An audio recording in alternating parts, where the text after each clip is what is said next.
Another notable thing, this is actually the second appearance of Colonel Lethbridge Stewart. He's actually a brigadier in this episode, and unit as well. So yeah, I mean, this is a really good story just for the historical aspects of it. I definitely recommend picking this one up. The next one is The Seeds of Death. This is the only complete story that features the Ice Warriors. This is an okay story. It's 6 episodes long, but it's just kind of boring, honestly. I never really finished it, to tell you the truth. But if you're into Patrick Troughton a lot like I am, I would definitely recommend just renting it at least. Okay, that's it for part. Oh no, it isn't. We got one more. It is Doctor Who: The War Games. I just picked this up a couple months ago, and this is actually the 50th story, and this is Patrick Troughton's last. And this is historically significant because this is the first episode where the Doctor's race is given a name, and you actually get to see them in it. But it's a really, really epic story. It's got 3 DVDs in it. I think it's about 10 episodes. But yeah, this is a definite must-buy. I would highly recommend this. This is one of my favorites. Alright, that's the end of part 1. And that brings us to the John Pertwee years. First up, we have Spirit from Space. This is notable for a number of reasons. It is the first appearance of John Pertwee as a Doctor. It is also the first appearance of the Autons as a villain, and it's also the first story to be in color. Not a lot of extras on this DVD. It does have a nice commentary track on it, but that's pretty much it. So I'd still recommend watching it, though, just for historic value. I mean, this is the start of the unit years.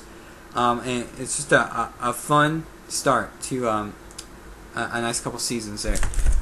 Then we have the Silurians.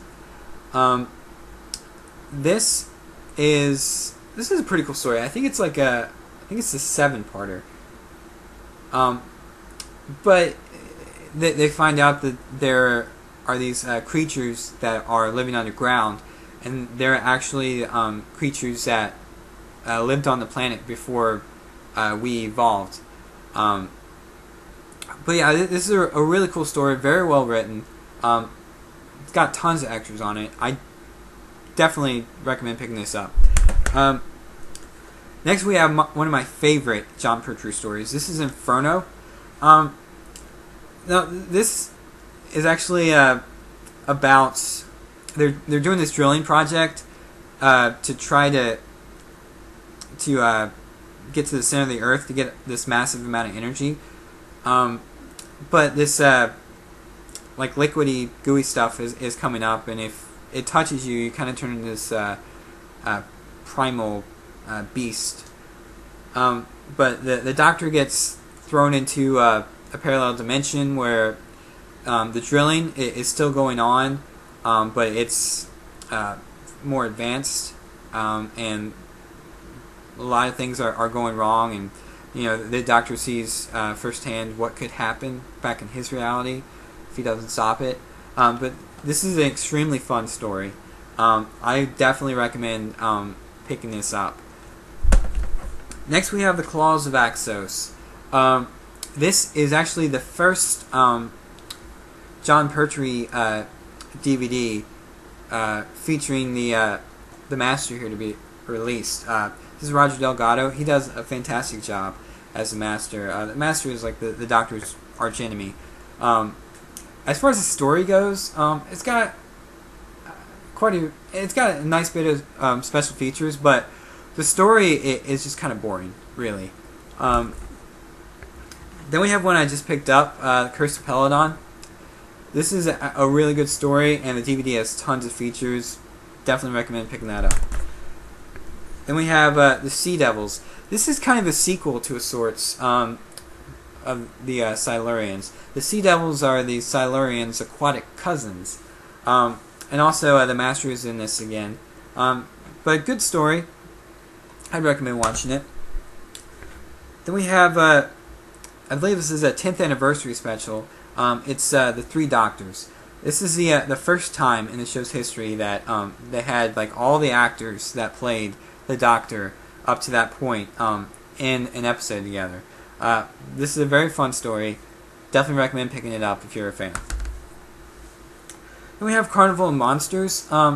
This is written by Robert Holmes, who's sort of a very well liked Doctor Who writer.